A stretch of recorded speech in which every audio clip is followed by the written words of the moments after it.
Yeah, hello guys. This is for the gym bros and the gym rats. Do you think girls love bodybuilders? You see, people always assume that girls love bodybuilders, but I think that most of them actually don't like bodybuilders.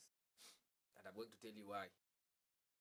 This is because if you are super big and crazy muscular, like the open bodybuilders, you know the open bodybuilders, a lot of girls tend to think that that is kind of gross. That is too much for them. Hai, our Kenyan buddies hapana, watasema hii hawezani. Labda akue Mukisi. Mukisi anajitambua. Mukisi hawezi kubali kushindwa. And also when you are prepping for a show and you get super lean in the peak week and you have these popping veins, you can see veins in your arms. Some people even have veins coming into their chest, you see, even in the back. You can see veins in the back, that is super lean. And you are peeled, you are shredded, peeled. Girls usually don't also like that. They don't like that either. Some said girls are soft, you know. So I tend to think that this is just a reasoning that girls look at these bodybuilders and are like, these people, look at how big they are.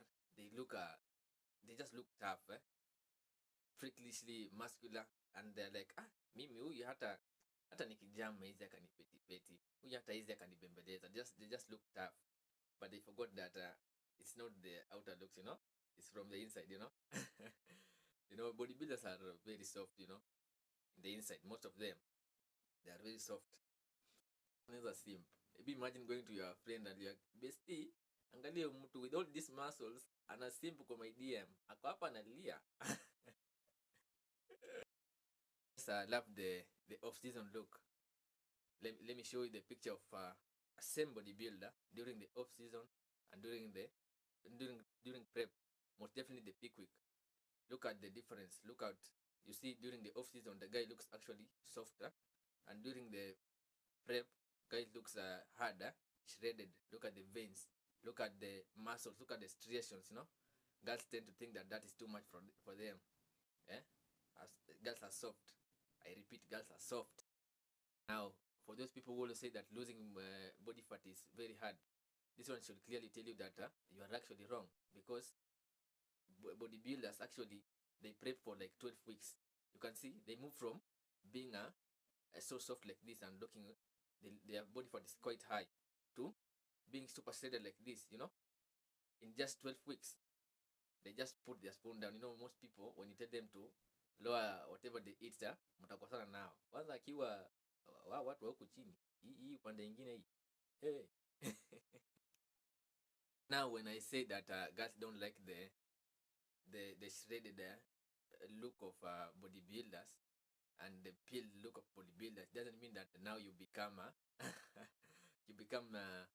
you let your body fat to go so high that you become fat like Kabuda. Wait, Kabuda, sorry, I'm sorry for that. Kabuda is not fat. Kabuda is actually obese, and na kiendelea hivyo, the guy is going to die younger than last time.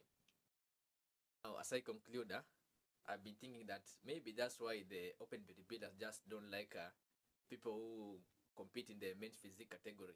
So people who compete in the men's physique category, they have a more appealing look to girls, But the extreme mass, the big size of open bodybuilders, girls just don't like that, Girls don't love that.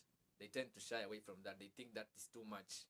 And now that makes me think that open bodybuilders are actually somehow jealous of the men physique guys, because they think the men physique guys are taking girls from them. In Kenya, going to the gym so that you are more appealing to girls.